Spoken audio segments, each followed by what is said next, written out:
সিলেটিরা কারা? বাংলাদেশের মানচিত্রে একটি কোণ আছে যেখানে ভাষা আলাদা, সংস্কৃতি আলাদা, ইতিহাস আলাদা। এই মানুষগুলো কারা? 1000 বছর আগে এই ভূখণ্ডে ছিল ককেশীয় আর অস্ট্রেলয়েড মানুষ। তারপর এলো মঙ্গোলীয় জাতি। 5ম-6ষ্ঠ শতাব্দীতে আসে আর্যরা। স্তরের পর স্তর, রক্তের মিশ্রণে তৈরি হল এক অনন্য জাতি।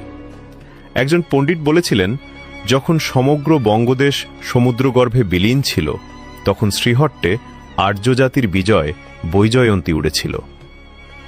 এই মাটি সেই প্রাচীন। খ্রিস্টপূর্ব 4র্থ শতকে নাম ছিল সিরিয়ট। আরবরা বলতো সিলাহট। হিন্দুরা বলতেন শ্রীহট্ট, লক্ষ্মীর ভূমি। তারপর এলো 1303 সাল। শাহজালালের সাথে 360 জন মানুষ, ইয়েমেন, আরব, তুরস্ক, দিল্লি, নানা দেশ থেকে।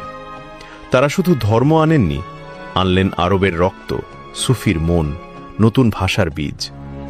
সিলেটিদের নিজস্ব লিপি, নাগরী, নিজস্ব সাহিত্য।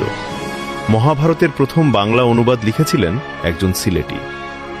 ব্রিটিশ আমলে সিলেটের তরুণরা জাহাজে উঠলেন, লন্ডনে নামলেন, ফিরলেন না। আজ টাওয়ার হ্যামলেটস থেকে দুবাই, সিলেটিরা পৃথিবী জুড়ে। দ্রাবিড়, আর্য, মঙ্গোলীয়, আরব, সুফি, 1000 বছরের মিশ্রণে তৈরি এক জাতি। সুরমার পাড়ের মানুষ, শাহজালালের উত্তরসূরি।